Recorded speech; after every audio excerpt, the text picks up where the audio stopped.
చాలా మంది జీవితాల్లో ఏమి చేసినా కలిసి రావట్లేదని ఇది 4 రోజులు, అది 4 రోజులు, అది 4 రోజులు ఏదో ఒకటి చేసుకుంటూ పోతారే కానీ ఒక దానిలో స్థిరత్వం ఉండదు. బైబిల్లో మనం చదువుతాం, దానియేలు ఆ దేశానికి చెరపట్టబడ్డాడు. యవనస్తుడు దానియేలు. అయితే దేవుని కృప పొందుకున్నవాడు. చెరపట్టబడిన వ్యక్తి నిజానికి చెప్పాలంటే వెట్టి చాకిరీలు చేయాలి, కానీ ఆ దేశంలో ప్రధానమంత్రిగా మారిపోయాడు.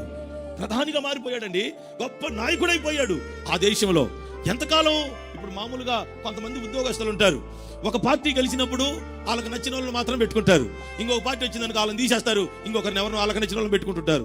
అయితే దానియేలు చరిత్ర మనం చదివితే 5 రాజులు మారారట, కానీ ఆ దానియేలు స్థానం నుండి ఎవ్వరూ అతన్ని కదిలించలేదు.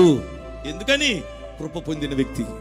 రాజులు మారుతున్నారు, ప్రభుత్వాలు మారుతున్నాయి, కానీ తన పోస్ట్ లో తను స్థిరముగా ప్రధానిగానే పనిచేస్తూ వచ్చాడు. ఈ రోజున నీ పనిలోనైనా, ఉద్యోగంలోనైనా, నీ కుటుంబ వ్యవస్థలోనైనా, నీ భక్తిలో, ఆత్మీయతలోనైనా నువ్వు స్థిరపరచబడి ఆశీర్వాదకరంగా మీరు ఎదగాలి అంటే స్థిరమైన కృప మీరు పొందుకుందురుగాక.